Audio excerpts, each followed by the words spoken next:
بسم الله الرحمن الرحيم نحمده ونصلي على رسوله الكريم أما بعد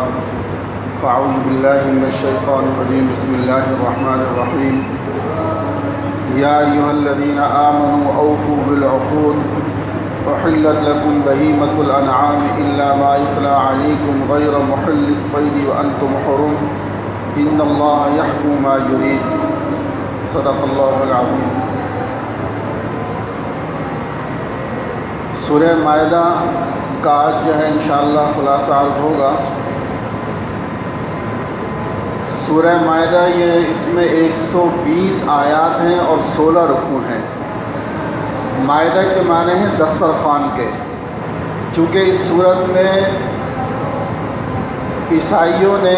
حضرت عیسیٰ علیہ السلام کے حواریوں نے مطالبہ کیا تھا عیسیٰ علیہ السلام سے کہ ہمارے لیے آپ اللہ سے ایک ایسا دسترخوان مانگے جس پر ساری نعمتیں سجی ہوئی ہوں، چنی ہوئی ہوں، اور ہمیں وہ حاصل ہو تو پھر ہم آپ کی بات مانیں گے۔ تو اسی کے نام پر یہ سورہ مائدہ کا اس کا نام رکھ دیا گیا اللہ رب العزت کی طرف سے۔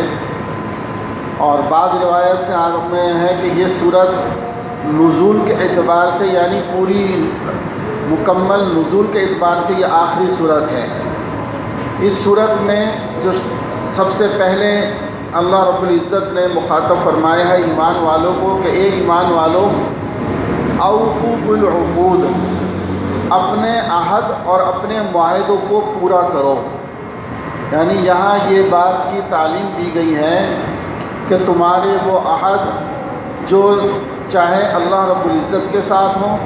یا تمہارے آپس میں ہوں، لیکن جو معاہدے کرو اس کو مکمل کرو۔ جو جائز معاہدے ہیں ان کو چھوڑو نہیں، ان کو جو ہے وہ مکمل کرنا یہ تم پر ضروری ہے۔ اسی میں پھر آگے چل کے حلال اور حرام کے بارے میں کچھ چیزیں مذکور ہیں کہ اللہ سبحانہ و تعالی نے جس چیز کو حلال قرار دے دیا تم اس کو حرام کرتے ہو، جس کو اللہ نے حرام قرار دیا اس کو تم حلال کرتے ہو، کہ یہ تمہاری جو ہے وہ اس طرح کی چیزیں ہیں۔ پھر اسی میں اسی رکوع کے اندر آپ کے وہ آیت ہے الیوم اکملت لکم دینکم واتممت علیکم نعمتی ورضیت لکم الاسلام دینا، جو ہمارے پرسوں سبق میں بھی گزری ہے کہ اللہ سبحانہ و تعالیٰ فرماتے ہیں کہ میں نے اپنا دین آج مکمل کر دیا ہے اور میں دین اسلام پر ہی تم سے راضی ہوں۔ یعنی اب اس کے علاوہ کوئی تمہارا دین نہیں، دین اسلام کے علاوہ، اور آج یہ میری نعمت مکمل ہو گئی ہے۔ اس کے بارے میں آتا ہے کہ جب یہ آیت نازل ہوئی اور حضرت عمر رضی اللہ تعالی عنہ نے جب اس کو ایک موقع کے اوپر تلاوت کیا تو آج یہاں کی آواز بہت آ رہی ہے، ذرا اس کو ہلکا کر دیں۔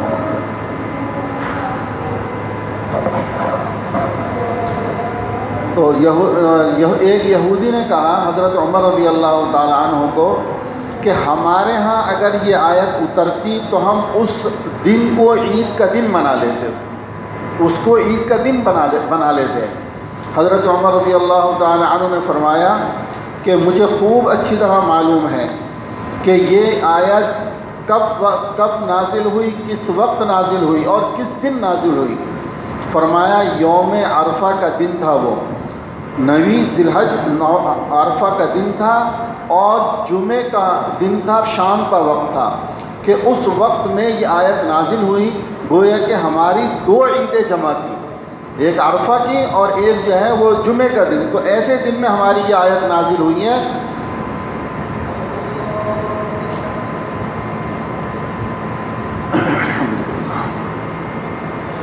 پھر اسی طرح اس صورت کے اندر جب ہم آگے چلتے ہیں تو بہت ساری چیزوں کے حلال اور حرام کا جیسے میں نے عرض کیا تذکرہ ہے۔ اسی میں پھر اللہ رب العزت نے اپنے ایک فضل کا تذکرہ فرمایا کہ ہم نے تمہارے اوپر یہ احسان فرمایا کہ تمہیں پاکی کے لیے وضو کا طریقہ دیا، اور اگر پانی نہ ملے تو تمہیں تیمم کی نعمت عطا فرمائی کہ اگر کہیں پانی نہ ہو تو تم تیمم کر لو، کہ اس چیز سے تمہارے اندر پاکیزگی پیدا ہوتی ہے اور تم اللہ کا قرب حاصل کرتے ہو۔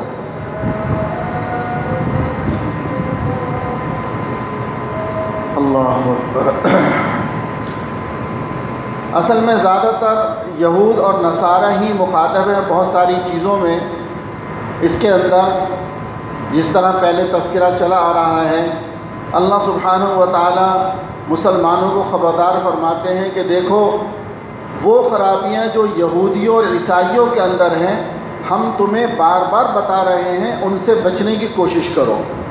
اگر تم بھی ان خرابیوں میں پڑے تو پھر تمہارا حشر بھی وہی ہوگا، جو ذلت اور خواری ان کے لیے مقدر کی گئی ہے وہی تمہارے لیے ہوگی۔ اس کا بار بار گویا کہ یہ اظہار کیا جا رہا ہے۔ اور یہود کو کہا جاتا ہے کہ تم جو یہ کہتے ہو کہ تم اللہ کے بڑے محبوب ہو، اگر تم محبوب ہو تو یہ بتاؤ پھر تمہارے اوپر اللہ کا عذاب کیوں آتا ہے، پھر تمہیں ہر جگہ مار کیوں پڑتی ہے؟ اب اس کا ان کے پاس کوئی جواب نہیں ہے۔ پھر اسی میں آگے اللہ سبحانہ و تعالی نے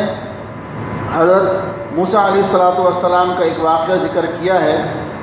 کہ یہودی اصل میں جو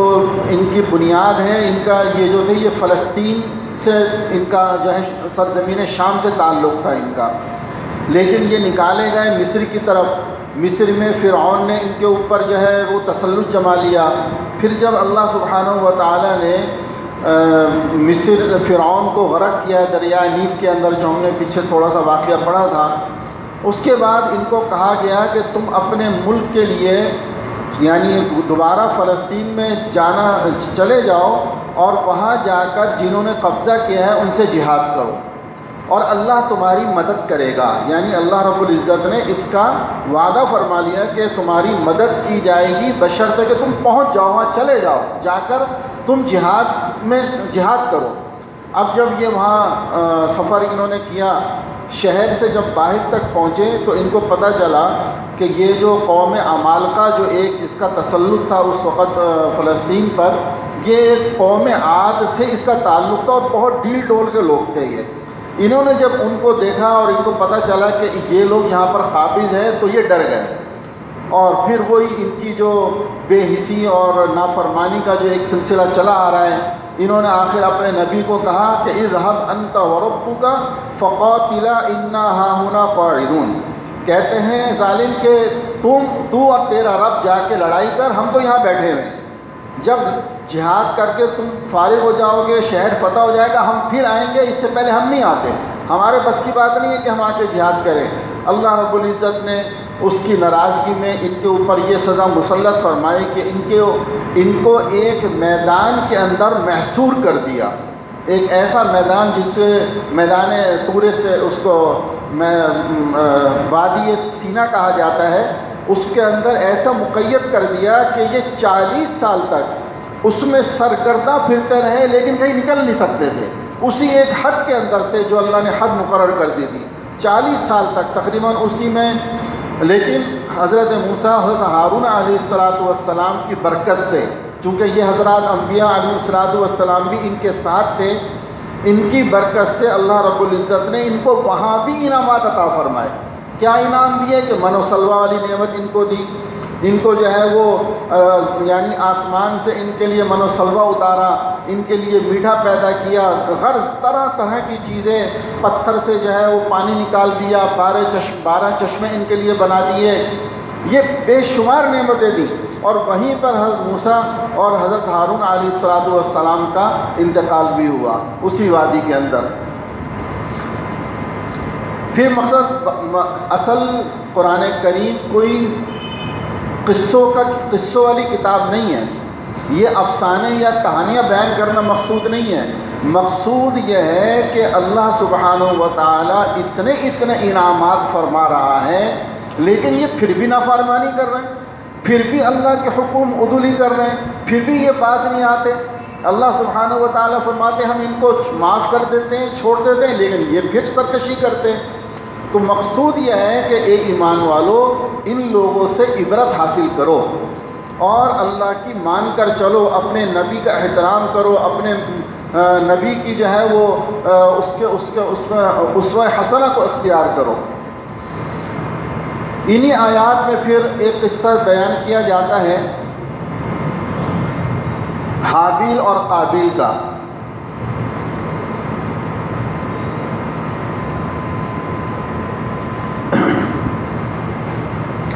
یہ بیٹے تھے حضرت آدم علیہ السلام کے، حابیل اور قابیل، دو بیٹے تھے۔ قرآن کریم نے بس یہاں تک ذکر کیا ہے کہ قابیل نے حسد میں حابیل کو قتل کر دیا اور ایک بہت بڑا ظلم کیا، اور ایک نفس کا قتل کرنا گویا کہ پوری انسانیت کا قتل کرنا ہے، اور ایک نفس کو بچانا پوری انسانیت کا بچانا ہے، یہ ذکر کیا۔ اور پھر اس میں آگے یہ تذکرہ ہے آیت میں کہ اب قابیل نے جب قتل کر دیا، قتل کے بعد پریشان ہوا کہ میں اس کا کیا کروں اور اس لاش کا کیا کروں،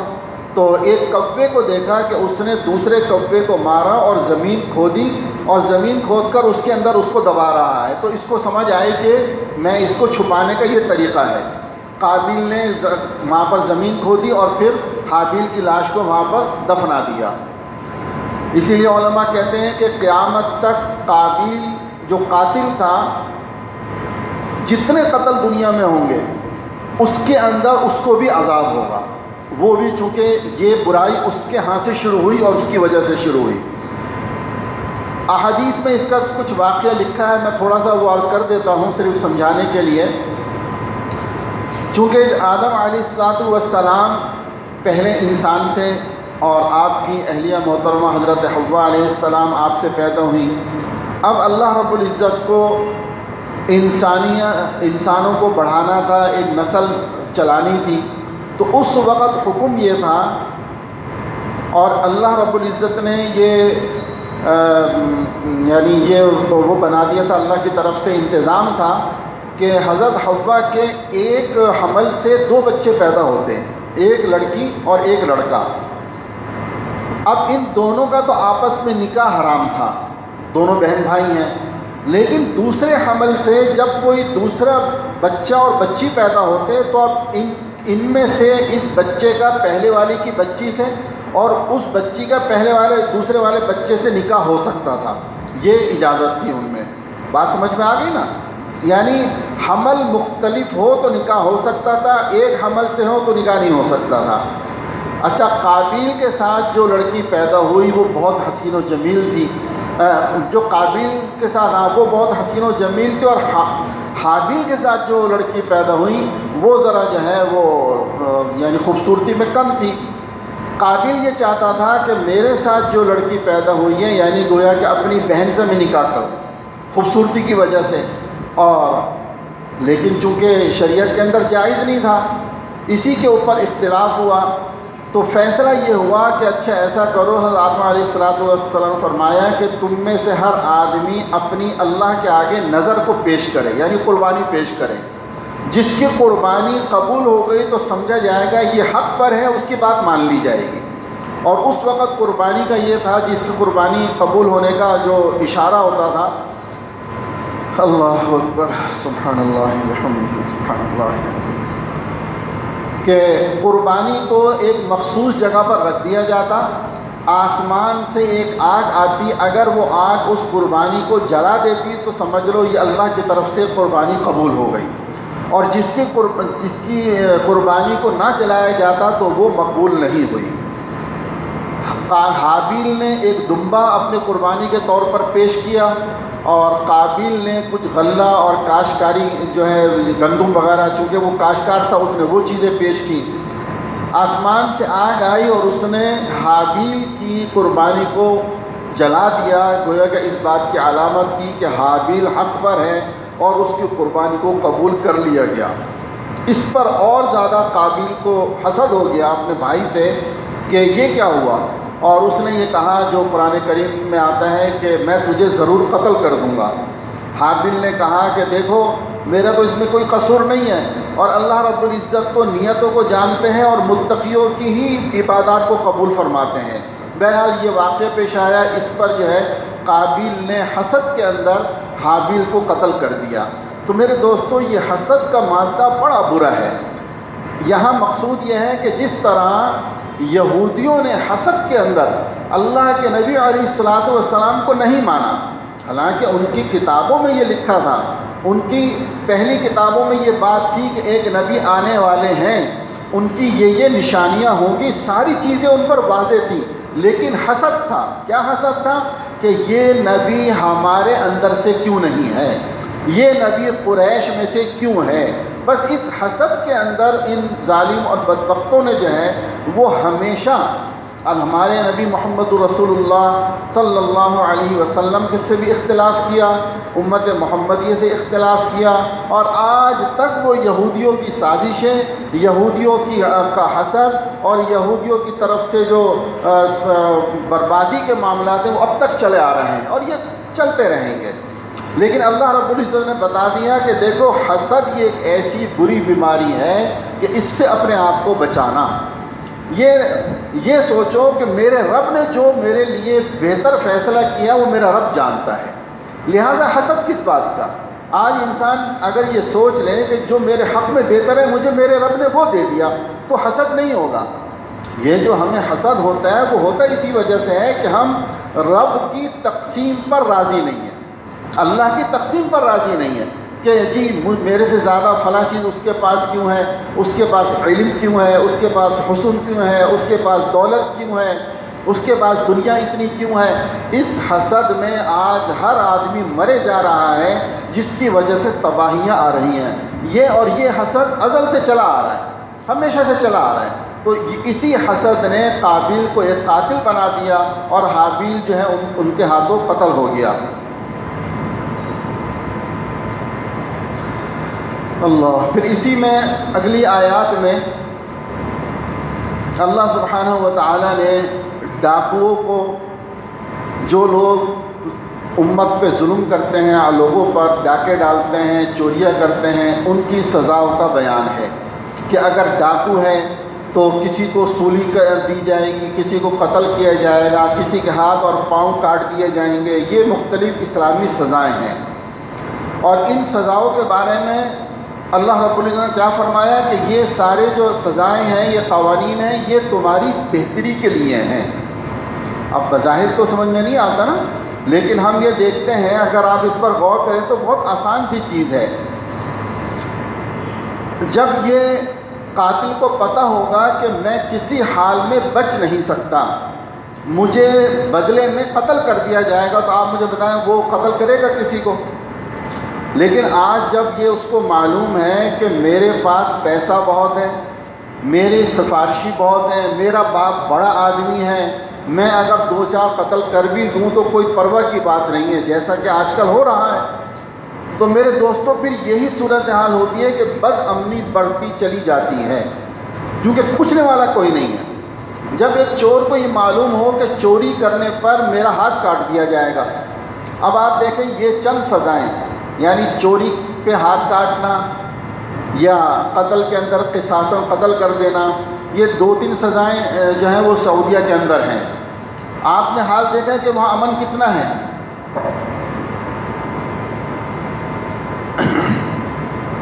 وہاں امن کتنا ہے آپ کو اندازہ ہے. جو حضرات عمرے اور حج پر جاتے ہیں،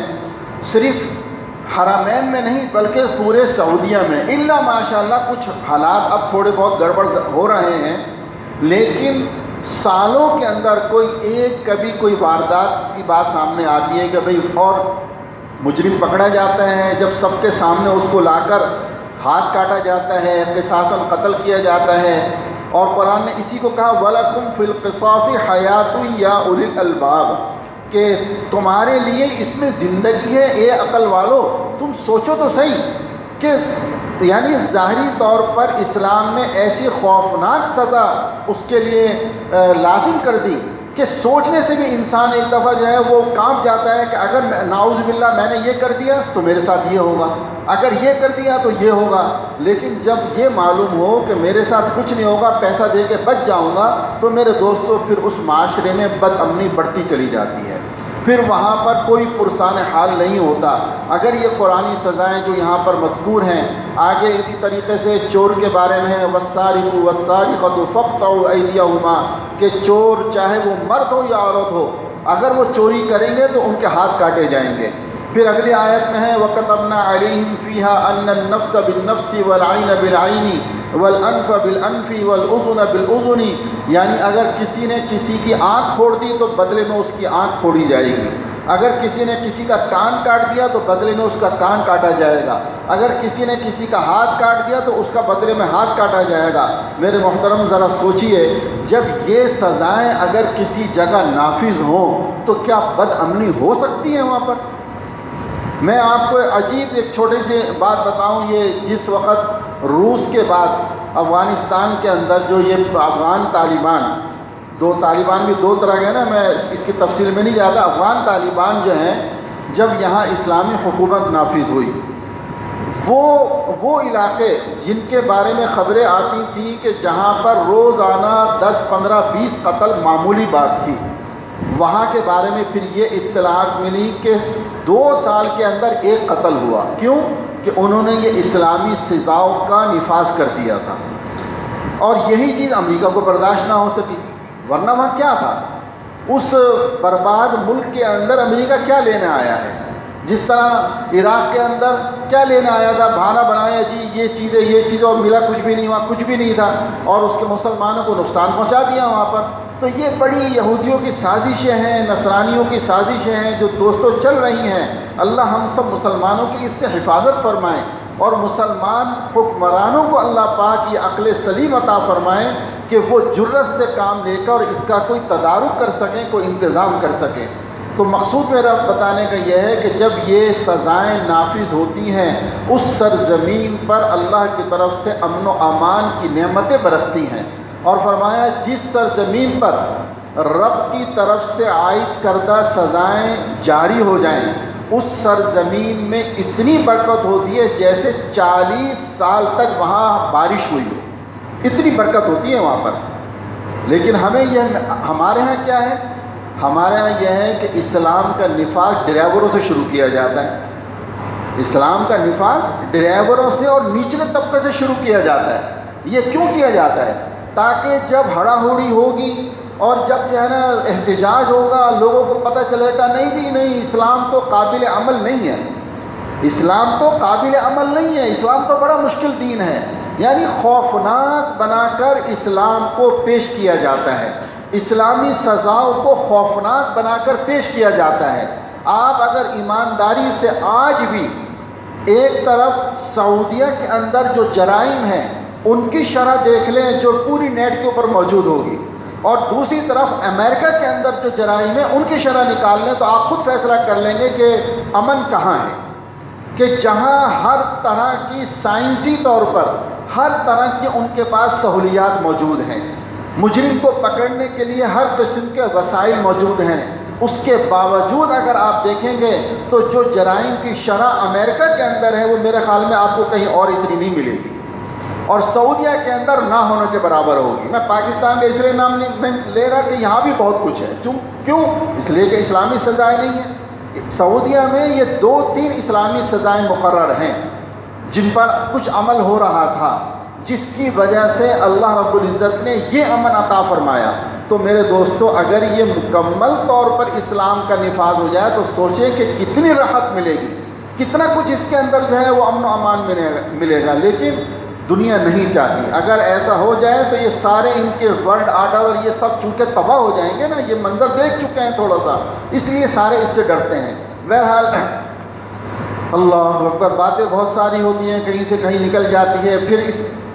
انہی آیات میں اللہ سبحانہ و تعالی فرماتے ہیں کہ یا ایھا الذین آمنوا لا تتخذوا اليہود والنصارى،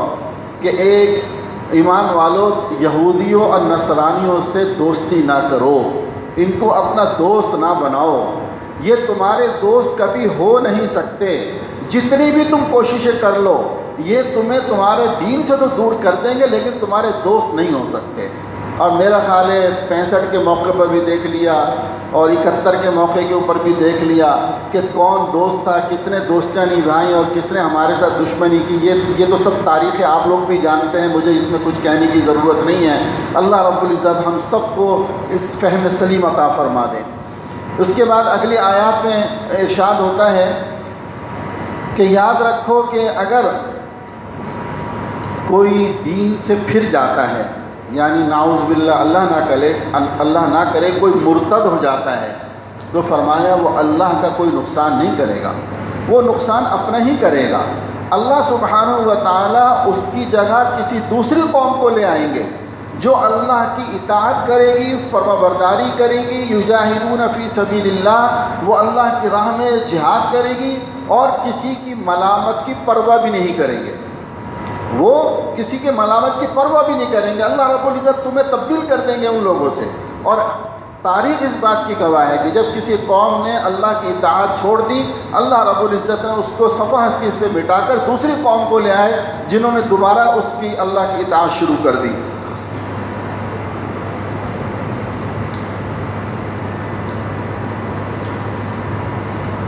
اللہ، اس پارے کے تقریباً آخر تک یہود اور نصارہ انہی دو کا یہ تذکرہ چل رہا ہے۔ جو خاص باتیں تھیں میں نے آپ سے عرض کر دی، اور ایک آیت میں اس سے دوسری تیسری آیت میں نعوذ باللہ بعض یہودیوں نے جب ان کے اوپر معاشی تنگی ہو گئی تو اللہ سبحانہ و تعالی کے متعلق کچھ غلط الفاظ استعمال کیے کہ اللہ سبحانہ و تعالی جو ہیں وہ نعوذ باللہ اللہ کا ہاتھ تنگ ہو گیا ہے، اور اللہ پاک نے جو ہے نا خرچ کرنا چھوڑ دیا ہے، کہ ان کے اوپر معاشی تنگی ہوئی تھی تو اللہ سبحانہ و تعالی فرماتے ہیں کہ اللہ کا ہاتھ تنگ نہیں ہوا، ينفق ما یشاء، وہ تو جو چاہتا ہے خرچ کرتا ہے۔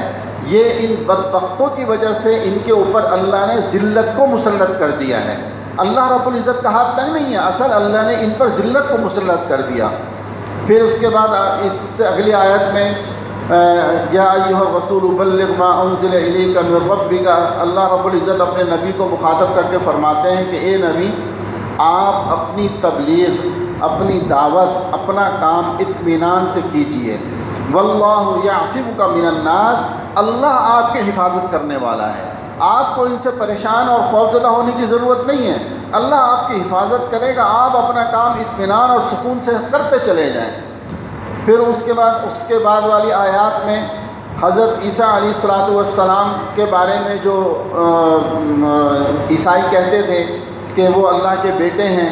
تو ان کی تردید ہے کہ یہ اللہ کے بیٹے کیسے ہو گئے۔ وَأُمُّهُ صِدِّيقَةٌ كَانَا يَأْكُلَانِ الطَّعَامَ، کہ حضرت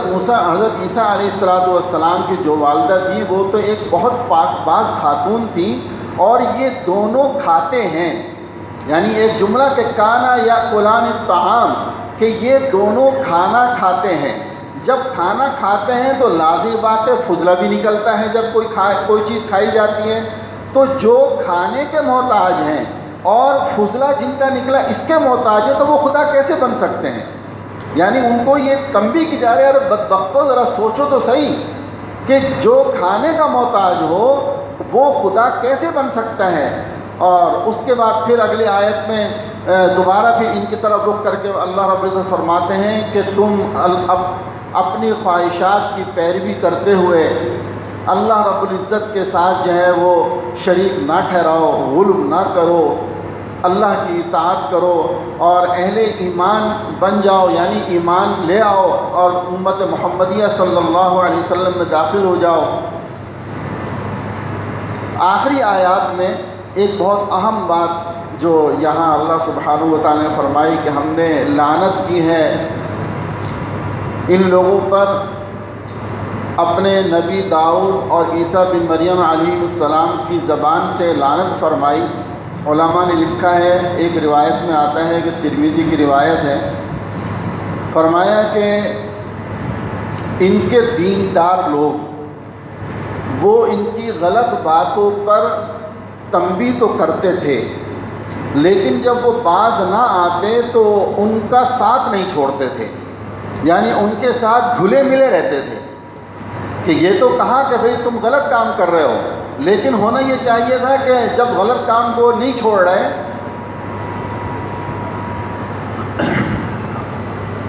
غلط کام نہیں چھوڑ رہے تو ان سے قطع تعلق کر لیتے کہ تم غلط کام نہیں چھوڑا لہذا تمہاری کوئی دوستی نہیں ہے، لیکن وہ ایسا نہیں کرتے تھے، بلکہ ان کے ساتھ کھانا پینا، ان کے رسم و رواج میں شریک ہونا، دوستیاں کرنا، یہ ان کے ساتھ لگے رہتے تھے۔ تو کہا فرمایا کہ ان کے علماء، ان کے دیندار لوگ یہ کام کرتے تھے جس کی وجہ سے اللہ رب العزت نے ان کو بھی انہی جیسا بنا دیا، یعنی ان کے دل انہی جیسے بن گئے، اور پھر اللہ رب العزت نے ان کے اوپر لعنت فرمائی اور فرمایا کہ ہم نے جو ہے وہ ان کو بھی انہی جیسا کر دیا اور اللہ کی طرف سے ان کے اوپر بھی لعنت ہے۔ یہاں ایک حدیث ہے کہ فرمایا رسول اکرم صلی اللہ علیہ وسلم پہلے ٹیک لگائے ہوئے تھے، مگر یہ فرماتے ہوئے سیدھے ہو کر بیٹھ گئے، اور آپ صلی اللہ علیہ وسلم نے فرمایا اس ذات کی قسم جس کے قبضے میں میری جان ہے، نہ تمہارا ایمان کامل ہو سکتا ہے اور نہ ہی تم اللہ کے عذاب سے نجات پا سکتے ہو جب تک کہ تم لوگوں کو حق کی دعوت نہ دو اور حق قبول کرنے پر آمادہ نہ کرو اور انہیں ظلم اور معاصی سے منع نہ کرو۔ یعنی امر بالمعروف اور نہی عن المنکر دونوں چیزیں ہیں، کہ امر بالمعروف کا مطلب کیا ہے کہ نیکی کی دعوت دینا، اور نہی عن المنکر برائی سے روکنا۔ اب برائی سے روکنے کی بھی مختلف صورتیں ہیں، وہ ہر ایک کے لیے الگ ہے کہ کہاں پر کیا چیز ہے، لیکن ادنا درجہ یہ ہے کہ جب تم کسی کو کسی برائی میں دیکھو تو اس سے بیزاری کا اظہار لازمی کرو، اس کو سمجھاؤ، نہیں باز آتا تو بیزاری کا اظہار کرو کہ بھئی تیرا معاملہ ہمارے ساتھ نہیں چل سکتا اگر تو باز نہیں آتا، لیکن تمہارا حال یہ ہے کہ تم اس کا اظہار بھی نہیں کرتے اور ان کے ساتھ گھل مل جاتے ہو، جس پر اللہ رب العزت نے ناراضگی کا اظہار فرمایا۔ یہ تو چھٹا پارہ ہمارا الحمدللہ پورا ہوا ہے، اور لیکن سورہ نساء کے چند رکوع یہ 7ویں پارے کے بھی ہیں، اس میں بہت مختصر سا خلاصہ عرض کر دیتا ہوں چند رکوع کا۔ وَإِذَا سَمِعُوا، یہاں سے جو یہ پارہ شروع ہوتا ہے نا 7واں پارہ، تو فرمایا کہ اس کے اندر اللہ رب العزت نے ان نصرانیوں کا، ان عیسائیوں کا تذکرہ کیا ہے کہ جن کے دل و دماغ بغض سے، حسد سے خالی ہیں اور وہ مسلمانوں سے قربت رکھتے ہیں۔ جیسے یہ واقعہ پیش آیا تھا کہ جب ابتدائے اسلام میں ایک گروپ جو ہے وہ ہجرت کر کے حبشہ پہنچا، پیچھے سے مشرکین مکہ نے بھی کچھ لوگوں کو بھیج دیا، اس نے جا کر نجاشی کے بادشاہ، جو یہ لوگ عیسائی تھے سارے، وہاں پر عیسائیوں کی حکومت تھی، انہوں نے جا کر ان سے مسلمانوں کے خلاف جو ہے وہ دوغلی باتیں کی اور کہا کہ یہ مسلمان تو ایسے ہیں، اپنے دین سے پھر گئے ہیں، ہمارے دین کو برا کہتے ہیں، فلاں فلاں۔ تو انہوں نے ان کو بلا لیا۔ اس وقت اس جماعت کے اندر حضرت جعفر رضی اللہ تعالیٰ عنہ جو ہیں وہ موجود تھے۔ انہوں نے نجاشی بادشاہ جو ہے اس نے سوال کیے، بہت وہ کافی تاریخ کے اندر لمبے واقعات ہیں، انہوں نے جوابات دیے اور اس نے کہا قرآن سناؤ مجھے۔ تو آپ نے سورہ مریم جو ہے وہ اس کے سامنے تلاوت کی۔ جب آپ نے سورہ مریم تلاوت کی تو جتنے درباری اور یہ بیٹھے ہوئے تھے بے اختیار ان کی آنکھوں سے آنسو جاری ہو گئے، آنسو جاری ہو گئے، اور یعنی اللہ کا کلام سن کر دل پر ان کے ایسا اثر ہوا کہ یہ زار و قطار رونے لگے۔ اسی طرح دوسرا واقعہ ہے کہ جب ان کا وفد مدینہ منورہ آیا اور وہاں انہوں نے اللہ کے نبی علیہ الصلوۃ والسلام کے پاس پہنچے اور انہوں نے قرآن سنا تو وہاں بھی ان لوگوں کی یہ حالت ہوئی۔ تو اور چھٹے پارے کے آخر میں ایک آیت میں یہ فرمایا کہ یہ لوگ تمہارے کچھ قریب ہیں، لہذا ان کے ساتھ جو ہے یہ اسلام میں داخل ہو رہے ہیں، ہو جائیں گے یا ہو سکتے ہیں، آپ کچھ بھی سمجھ لیں اس کو۔ اور آپ دیکھیں کہ آج تک بھی اگرچہ وہ عیسائیوں والی وہ صورت نہیں رہی، چونکہ اب جو عیسائی ہیں علماء نے عام طور پہ لکھا ہے کہ یہ وہ اہل کتاب نہیں ہے، بلکہ اکثر تو ان میں سے وہ ہیں جو خدا ہی کو نہیں مانتے، صرف لیبل لگا ہوا ہے۔ اس کی بھی بڑی تفصیلات علماء نے لکھی ہیں، لیکن اس کے باوجود آپ یہ دیکھیں کہ عام طور پر عیسائیوں میں سے قبول اسلام کے واقعات زیادہ ہوتے ہیں، یہودیوں میں نہیں ہوتے۔ یہودی میں بہت اکا دکا کوئی بات کبھی سامنے آئے گی، لیکن جتنے بھی آپ یہ دیکھیں یورپ کے اندر جو لوگ ہیں وہاں اکثریت چونکہ عیسائیت کا ہی نام لیا جاتا ہے، یہ ان لوگوں میں سے مسلمان زیادہ ہوتے ہیں۔ ہمارے ہاں بھی جو یہ لوگ ہیں ان میں سے آپ یہ واقعات اکثر سنتے رہیں گے کہ جی فلاں عبد المسیح مسلمان ہو گیا، فلاں مسلمان ہو گیا۔ تو بہرحال اللہ سبحانہ و تعالی نے اس بات کا ذکر فرمایا ہے کہ ان کے اندر یہ چیز ہے، موجود ہے، اور ان کے اندر یہ نرمی ہے۔ اس کے بعد میرے دوستوں تقریباً کوئی 2 رکوع جن کے میں کچھ احکامات کا بیان ہے، حلال و حرام کا بیان ہے، قسم کا بیان ہے کہ لغو قسم یعنی کسی چیز پر قسم نہ کھایا کرو، جھوٹی قسمیں نہ کھایا کرو،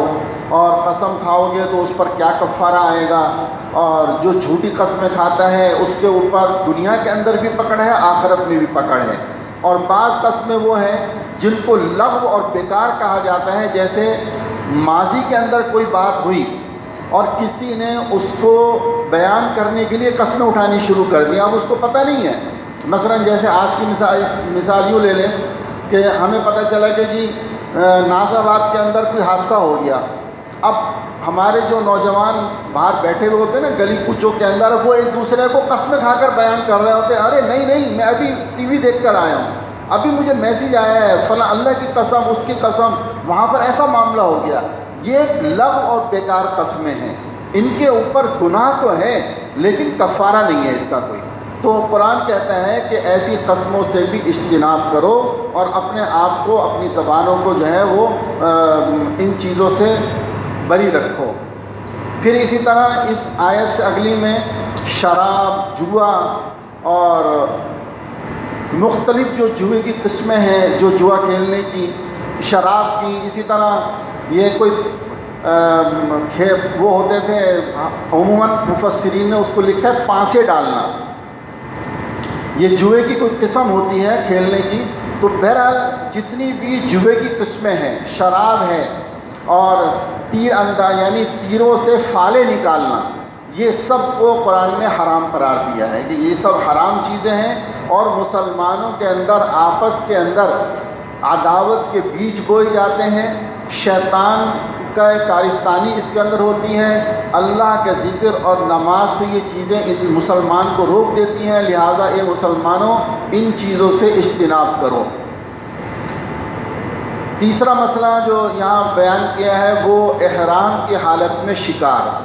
یعنی جو لوگ حج یا عمرے کے لیے جاتے ہیں کہ وہ احرام، آج کل تو وہ صورت نہیں ہے، کسی زمانے میں ہوتا تھا کہ جی کھانے کو نہیں ہے، جنگل سے گزر رہے ہیں تو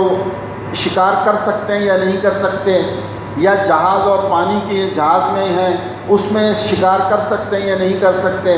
تو اس کے کچھ احکامات ہیں۔ خلاصہ یہ ہے کہ زمین پر خشکی پر احرام کی حالت میں شکار نہیں کر سکتے، لیکن اگر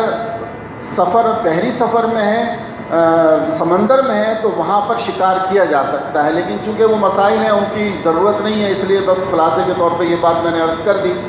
پھر اللہ رب العزت نے اپنے گھر کی عظمت کو بیان فرمایا کہ یہ میرا گھر، اللہ کا گھر جو کعبۃ اللہ ہے، کہ اس کا گرد و پیش کا علاقہ اس کو ہم نے حرم قرار دیا۔ حرم یعنی امن والی جگہ ہے یہ، اور امن کے ساتھ ساتھ فضیلت والی جگہ ہے کہ غیر حرم میں آپ اگر ایک مرتبہ سبحان اللہ کہتے ہیں تو آپ کو 10 کا ثواب ملتا ہے، لیکن اگر آپ حرم کے اندر سبحان اللہ کہتے ہیں تو 1 پر 1 لاکھ کا ثواب ملتا ہے۔ اتنا یہ اللہ نے عظمت عطا فرمائی اپنے حرم کو کہ وہاں پر آپ 1 مرتبہ پڑھتے ہیں لا الہ الا اللہ محمد رسول اللہ، 1 لاکھ مرتبہ پڑھنے کا ثواب ہے۔ اسی طرح نمازیں ہیں، اور پھر یہ صرف مسجد حرام میں نہیں ہے بلکہ حدود حرم، جو جدہ سے جب جاتے ہیں تو تقریباً مکہ بیت اللہ یعنی مسجد حرام سے کوئی 11 یا 12 کلومیٹر تک حدود حرم ہے، مسجد عائشہ سے تقریباً 3 ساڑھے 3 کلومیٹر حدود حرم ہے۔ اسی طرح جارانہ سے جو ہے وہ غالباً 4 5 6 اس طرح سے کچھ، بہرحال یہ حرم بہت بڑا علاقہ ہے، اور جہاں بھی آپ نماز پڑھیں گے وہاں 1 لاکھ کا ثواب ملے گا۔ ایسا نہیں ہے کہ صرف آپ کو بیت اللہ میں 1 لاکھ کا ثواب ملتا ہے اور باہر 1 لاکھ کا ثواب نہیں ملے گا، نہیں، حرم میں جہاں بھی آپ ہوں گے، حدود حرم میں، یعنی اس بات کو سمجھ لیں کہ حدود حرم الگ چیز ہے، مسجد حرام الگ ہے، لیکن جو اجر و ثواب اللہ رب العزت عطا فرماتے ہیں، علماء فرماتے ہیں، وہ تمام حرم میں ملتا ہے اس کو۔ تو اللہ نے وہ بیان فرمایا، اور اس کے بعد اگلا مسئلہ یہ بیان فرمایا ہے کہ زمانہ جاہلیت میں مشرکین نے بہت سارے جانوروں کو اپنے نام پر مخصوص کیا ہوا تھا، یعنی یہ کہا جاتا تھا کہ جی یہ جانور جو ہے نا ان کو ذبح نہیں کر سکتے، کسی کا نام صائبہ، کسی کا بحیرہ، کسی کا نام وسیلہ، اور اس طرح کچھ نام رکھے ہوئے تھے۔ اللہ سبحانہ و تعالیٰ نے اس کی تردید فرمائی کہ کوئی چیز مخصوص نہیں ہے، جو حلال ہے وہ حلال ہے، اور جو حرام ہے وہ حرام ہے، اور جو چیز غیر اللہ کے نام پر ہے وہ حلال کے اندر جو ہے وہ حرام ہے۔ اس کی اگلی آیت میں ایک وصیت کا تذکرہ ہے، یہ فرمایا کہ دیکھو مسلمانوں، جب یہ بتایا کہ جب کسی کو یہ محسوس ہونے لگے کہ بھائی اس کے موت کا وقت آ رہا ہے تو وہ اپنے معاملات کی وصیت کر دے، اور اسی لیے علماء فرماتے ہیں کہ وصیت کے بارے میں